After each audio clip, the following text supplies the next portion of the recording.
ನೋಡಿ, ಒಂದ್ ಕಡೆ ರಾಜ್ಯ ಕಾಂಗ್ರೆಸ್ನಲ್ಲಿ ಕ್ರಾಂತಿಯ ವಿಚಾರ ಸಂಬಂಧ ಚರ್ಚೆ ಆಗ್ತಾ ಇತ್ತು. ಅದು ಬ್ರೇಕ್ಫಾಸ್ಟ್ ಮೀಟಿಂಗು ಹಂಗೆ ಹಿಂಗೆ ಅಂತ ಹೇಳಿ ಅಂತ್ಯ ಹಾಡೋದಕ್ಕೆ ಟ್ರೈ ಮಾಡಿದ್ದಾರೆ.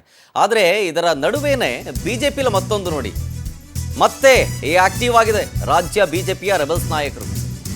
ಡೆಲ್ಲಿಲಿ ಕಾಣಿಸ್ಕೊಂಡ್ರು. ಬಿಜೆಪಿಲಿ ರೆಬಲ್ ಟೀಮ್ ಅಂತ ಏನು ಕರೀತಾರೋ ಅವರೆಲ್ಲರೂ ಡೆಲ್ಲಿಲಿ ಸದ್ದಿಲ್ಲದೆ ಸಭೆ ಸೇರಿದ್ದಾರೆ. ಬಿಜೆಪಿಯ ರೆಬಲ್ ಲೀಡರ್ಸ್ ಯಾರ್ಯಾರು ರೆಬಲ್ ಲೀಡರ್ಸ್? ಕುಮಾರ್ ಬಂಗಾರಪ್ಪನವರು, ರಮೇಶ್ ಜಾರಕಿಹೊಳಿ ಅವ್ರ ನೇತೃತ್ವದಲ್ಲಿ ಮೀಟಿಂಗ್ ಮಾಡಿದ್ದಾರೆ ಕರ್ನಾಟಕ ಭವನದಲ್ಲಿ. ಬಿ.ವಿ. ನಾಯಕ್ ಅವರಿದ್ರು, ಶ್ರೀಮಂತ್ ಪಾಟೀಲ್ ಇದ್ರು, ಭರತ್ ಎನ್.ಆರ್., ಸಂತೋಷ್, ರವಿ ಬಿರಾದರ್ ಅವರೆಲ್ಲರೂ ಕೂಡ ಭಾಗಿಯಾಗಿದ್ರು. ಇವರೆಲ್ಲರೂ ಇವತ್ತು ಜ್ಯೋತಿರಾದಿತ್ಯ ಸಿಂಧಿಯಾ ಸೇರಿದಂತೆ ಕೇಂದ್ರ ನಾಯಕರನ್ನ ಭೇಟಿ ಮಾಡೋದಕ್ಕೆ ಹೋಗಿದ್ದಾರೆ. ಕುತೂಹಲ ಕೆರಳಿಸ್ತಾ ಇದೆ ಡೆಲ್ಲಿಲಿ ನಡೆದಂತಹ ರೆಬಲ್ಸ್ ಮೀಟಿಂಗ್. ಒಂದ್ ಕಡೆ ಇಲ್ಲಿ ರಾಜ್ಯದಲ್ಲಿ ಕಾಂಗ್ರೆಸ್ನ ಜಟಾಪಟಿಯ ವಿಚಾರ ಚರ್ಚೆ ಆಗ್ತಾ ಇದೆ. ಅಲ್ಲಿ ಬಿಜೆಪಿಯ ರೆಬಲ್ಸ್ ಟೀಮ್ ಸೈಲೆಂಟ್ ಆಗಿ ಮೀಟಿಂಗ್ ನಡೆಸಿದೆ. ಮೀಟಿಂಗ್ ಮಾಡಿ ಕೇಂದ್ರದ ನಾಯಕರನ್ನ ಭೇಟಿ ಮಾಡೋದಕ್ಕೆ ಹೋಗಿದ್ದಾರೆ. ಬಿಜೆಪಿಲಿ ಏನಾಗ್ತಿದೆ ಅಂತೇಳಿ ನಿಮ್ಗೇನಾದರೂ ಕನ್ಫ್ಯೂಷನ್ ಆದರೆ, ಬಿಜೆಪಿಲಿ ರಾಜ್ಯಾಧ್ಯಕ್ಷರ ಬದಲಾವಣೆಯ ಚರ್ಚೆ ಕೂಡ ಆಗ್ತಾ ಇದೆ. ಬೇರೆಯವರನ್ನ ರಾಜ್ಯಾಧ್ಯಕ್ಷರನ್ನಾಗಿ ಮಾಡಬೇಕು ಅನ್ನುವಂಥ ಚರ್ಚೆ ಇದೆ. ಸೊ ಹಾಗಾಗಿ ಬಲ ಪ್ರದರ್ಶನ ಆಗ್ತಾ ಇದೆ. ಅಲ್ಲೂ ಕೂಡ ರೆಬಲ್ಸ್ ಟೀಮ್ ಹುಟ್ಕೊಂಡಿದೆ. ಅಲ್ಲಿಗೆ ಕಾಂಗ್ರೆಸ್ನಲ್ಲಿ ಎಲ್ಲವೂ ಸರಿ ಇಲ್ಲ ಅಂತ ಹೇಳುವಂಥ ಬಿಜೆಪಿ ಅಲ್ಲಿಯೂ ಕೂಡ ಏನು ಸರಿ ಇಲ್ಲ ಅನ್ನೋದನ್ನು ಫಸ್ಟ್ ಗಮನದಲ್ಲಿ ಇಟ್ಕೊಳ್ಬೇಕು. ಅಲ್ಲೂ ರೆಬಲ್ಸ್ ಟೀಮ್ಗಳಿದ್ದಾರೆ, ಅಲ್ಲೂ ಡೆಲ್ಲಿ ದಂಡಯಾತ್ರೆಯನ್ನು ಮಾಡ್ತಾ ಇದ್ದಾರೆ, ಅಲ್ಲೂ ಕೇಂದ್ರದ ನಾಯಕರನ್ನು, ಹೈಕಮಾಂಡ್ ನಾಯಕರನ್ನು ಭೇಟಿ ಮಾಡ್ತಾ ಇದ್ದಾರೆ. ಅಲ್ಲೂ ಬದಲಾವಣೆಯ ಗಾಳಿ ಬೀಸ್ತಾ ಇದೆ. ಡೀಟೇಲ್ಸ್ ಕೊಡ್ತಾರೆ ಈ ವಿಚಾರ ಸಂಬಂಧ ನಮ್ಮ ಡೆಲ್ಲಿ ಪ್ರತಿನಿಧಿ ಸಂತೋಷ್ ಹೊಸಹಳ್ಳಿ ಲೈವ್ನಲ್ಲಿ. ಸಂತೋಷ್, ಒಂದು ಕಡೆ ರಾಜ್ಯ ಕಾಂಗ್ರೆಸ್ನಲ್ಲಿ ಈ ರೀತಿಯಾಗಿ ಕುರ್ಚಿಯ ಜಟಾಪಟಿ ಅಂತ್ಯ ಆಡೋದಕ್ಕೆ ಬಹಳಷ್ಟು ಪ್ರಯತ್ನ ಮಾಡ್ತಾ ಇದ್ದಾರೆ.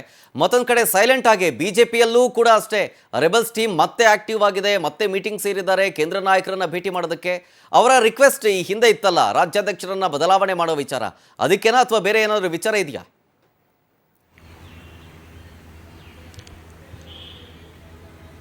ಶರತ್, ಪ್ರಮುಖವಾಗಿ ಇತ್ತೀಚೆಗೆ ಬಿಜೆಪಿಯಲ್ಲಿ ಯಾವುದೇ ರೀತಿಯಾದಂತಹ ರಾಜಕೀಯ ಚಟುವಟಿಕೆಗಳು ಕೂಡ ದೊಡ್ಡ ಮಟ್ಟದಲ್ಲಿ ಸದ್ದು ಮಾಡೋದಕ್ಕೆ ಮುಂದಾಗ್ತಿರ್ಲಿಲ್ಲ. ಆದರೆ ಇದ್ದಕ್ಕಿದ್ದ ಹಾಗೆ ದೆಹಲಿಗೆ ಮತ್ತೆ ಬಿಜೆಪಿಯಲ್ಲಿ ರೆಬಲ್ಸ್ ಬಣ ಅಂತ ಏನು ಕರೆಸ್ಕೊಳ್ತಾ ಇತ್ತು ರಮೇಶ್ ಜಾರಕಿಹೊಳಿ ಅಂಡ್ ಟೀಮ್ ಈಗ ಮತ್ತೆ ಆಕ್ಟಿವ್ ಆದಂತೆ ಕಾಣ್ತಾ ಇದೆ. ಹಾಗಾಗಿ ದೆಹಲಿಗೆ ತಡರಾತ್ರಿ ಆಗಮಿಸಿರುವಂತದ್ದು. ಜೊತೆಗೆ ಇವತ್ತು ಮತ್ತು ನಾಳೆ 2 ದಿನಗಳ ಕಾಲ ದೆಹಲಿಯಲ್ಲಿ ಬಿಡ್ತಾರೆ. ಜೊತೆಗೆ ಕೇಂದ್ರ ಬಿಜೆಪಿ ನಾಯಕರುಗಳನ್ನ ಭೇಟಿಯಾಗುವುದಕ್ಕೆ ಈಗಾಗಲೇ ಸಮಯಾವಕಾಶವನ್ನು ಕೂಡ ಕೇಳಿರುವಂತದನ್ನೆಲ್ಲ ಗಮನಿಸಬೇಕಾಗುತ್ತೆ. ಆದರೆ ಪ್ರಮುಖ ಅಜೆಂಡಾವನ್ನ ಇದುವರೆಗೂ ಕೂಡ ಸುಳಿವನ್ನ ಬಿಟ್ಟು ಕೊಡೋದಕ್ಕೆ ಮುಂದಾಗ್ತಿಲ್ಲ ಈ ಬಾರಿ. ಆದರೆ ಈ ಹಿಂದೆ ತಮ್ಮ ಒಂದು ಅಧ್ಯಕ್ಷರಾಗಿರುವಂತಹ ಬಿ.ವೈ. ವಿಜೇಂದ್ರ ವಿರುದ್ಧ ದಂಗೆ ಎದ್ದು ದೆಹಲಿ ಯಾತ್ರೆ ನಡೆಸಿ ಹೇಗಾದ್ರೂ ಮಾಡಿ ಅದನ್ನು ಬದಲಾವಣೆ ಮಾಡಬೇಕು ಅನ್ನೋ ಪ್ರಯತ್ನ ಮಾಡ್ತಾ ಇದ್ರು. ಈಗ 2 ವರ್ಷ ಪೂರೈಸಿದೆ ಬಿಜೆಪಿ ಅಧ್ಯಕ್ಷರಾಗಿ ವಿಜೇಂದ್ರ ಅವರು. ಅವರನ್ನೇ ಬದಲಾವಣೆ ಮಾಡಬೇಕು ಅನ್ನೋ ನಿಟ್ಟಿನಿಂದಾಗಿ ಮತ್ತೆ ದೆಹಲಿ ಯಾತ್ರೆಯನ್ನ ಈ ಒಂದು ರೆಬಲ್ಸ್ ಬಣ ಶುರು ಮಾಡಿದೆಯೋ ಅಥವಾ ಬೇರೆ ಯಾವುದಾದ್ರು ಅಜೆಂಡಾವನ್ನ ಇಟ್ಟುಕೊಂಡಿತ್ತ? ಈ ಹಿಂದೆ ಮತದಾರರ ಗುರುತಿನ ಚೀಟಿಯಲ್ಲಿ ಆಗಿರುವಂತಹ ಲೋಪದೋಷಗಳ ಬಗ್ಗೆ ಧ್ವನಿ ಎತ್ತಿದ್ದನ್ನ ಈ ಒಂದು ಟೀಮ್ ಗಮನಿಸಬೇಕಾಗುತ್ತೆ. ಜೊತೆಗೆ ಹಲವು ಏನು ಮಸೂದೆಗಳು ವಿವಾದಾತ್ಮಕ ಮಸೂದೆಗಳೇನಿತ್ತು ಅದಕ್ಕೆ ಸಂಬಂಧಪಟ್ಟಾಗೂ ಕೂಡ ದೆಹಲಿಯನ್ನ ಕದ ತಟ್ಟಿದ್ದನ್ನಲ್ಲಿ ಗಮನಿಸಬೇಕಾಗುತ್ತೆ. ಈಗ ಬೇರೆ ಯಾವುದಾದ್ರೂ ವಿಷಯಗಳನ್ನ ಇಟ್ಟುಕೊಂಡು ದೆಹಲಿ ಯಾತ್ರೆಗೆ ರೆಬಲ್ಸ್ ಬಣ ಮುಂದಾಯ್ತಾ? ರಮೇಶ್ ಜಾರಕಿಹೊಳಿ, ಬಿ.ವಿ. ನಾಯಕ್, ಶ್ರೀಮಂತ್ ಪಾಟೀಲ್, ಅದರಲ್ಲಿ ಬಸವನಗೌಡ ಪಾಟೀಲ್, ಯತ್ನಾಳ್ ಕೂಡ ಸೇರ್ಕೊಂಡಿದ್ದಾರೆ ಅನ್ನುವಂಥದ್ದನ್ನು ಹೇಳಲಾಗ್ತದೆ. ಬಹುತೇಕ ಸಂಜೆ ವೇಳೆಗೆ ದೆಹಲಿಗೆ ಅವರಿಗೆ ಕೂಡ ಆಗಮಿಸುತ್ತಾರೆ. ಬಿಜೆಪಿ ಪಕ್ಷದಿಂದ ಉಚ್ಚಾಟನೆಗೊಂಡಿದ್ರು ಕೂಡ ಅವರ ವೈಯಕ್ತಿಕ ಅಜೆಂಡಾಗಳು ಕೂಡ ಇವರ ಟೀಮ್ ಜೊತೆಗೆ ಸೇರಿಕೊಂಡಿದೆ ಅನ್ನುವಂಥದ್ದು.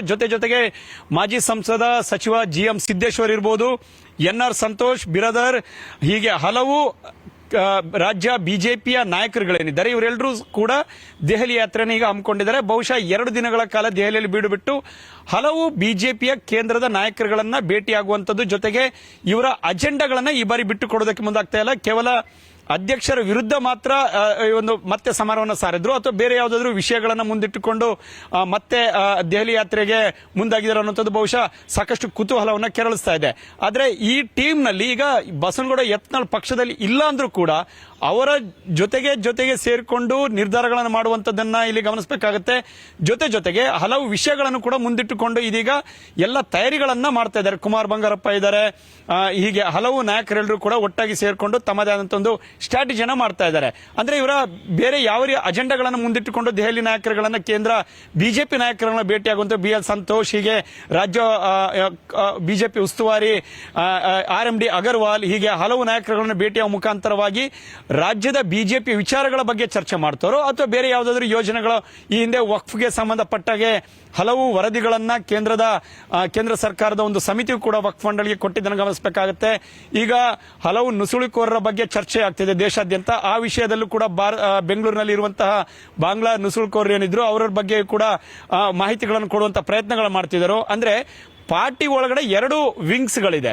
ಅಧ್ಯಕ್ಷರ ನಡೆಯಂತೆ ನಡೆದುಕೊಳ್ಳುವಂತ ಒಂದು ಬಣವಿದ್ರೆ, ಅಧ್ಯಕ್ಷರನ್ನ ಎದುರು ಹಾಕಿಕೊಂಡು ತಮ್ಮದೇ ಆದಂತಹ ಒಂದು ಪ್ಲಾನ್ಗಳನ್ನು ಮಾಡುವಂಥದ್ದು, ಯೋಜನೆಗಳನ್ನು ಕೇಂದ್ರ ಬಿಜೆಪಿ ನಾಯಕರುಗಳಿಗೆ ಮುಟ್ಟಿಸುವಂತಹ ಪ್ರಯತ್ನವನ್ನ ಈ ಟೀಮ್ ಮಾಡುವಂತಹ ಪ್ರಯತ್ನ ಮಾಡ್ತಾ ಇದೆಯಾ? ಯಾಕೆಂದ್ರೆ ಎಲ್ಲೋ ಒಂದು ಓವರ್ಟೇಕ್ ಮಾಡುವಂತಹ ಪ್ರಯತ್ನಕ್ಕೆ ಈ ಟೀಮ್ ಮುಂದಾಗ್ತಿದೆಯಾ? ಈ ರೀತಿಯಾದಂತಹ ಹಲವು ನಡೆಗಳು ಈ ಒಂದು ಟೀಮ್ ನಿಂದ ವ್ಯಕ್ತವಾಗ್ತಿದೆ. ಬಹುತೇಕ ಸಂಜೆ ವೇಳೆಗೆ ಬಸವನಗೌಡ ಪಾಟೀಲ್ ಯತ್ನಾಳ್ ಮತ್ತು GM ಸಿದ್ದೇಶ್ವರ್ ಇವರ ಈ ಒಂದು ತಂಡಕ್ಕೆ ಜಾಯಿನ್ ಆಗ್ತಾರೆ. ಅದಾದ ಬಳಿಕ ಅಧಿಕೃತವಾಗಿ ಎಲ್ಲ ಮಾಹಿತಿಗಳನ್ನ ಹಂಚಿಕೊಳ್ಳುವ ಸಾಧ್ಯತೆಗಳನ್ನ ನಿರೀಕ್ಷೆ ಮಾಡಬಹುದು. Sharath. Okay, thank you Santosh ಡೀಟೇಲ್ಸ್ಗಾಗಿ.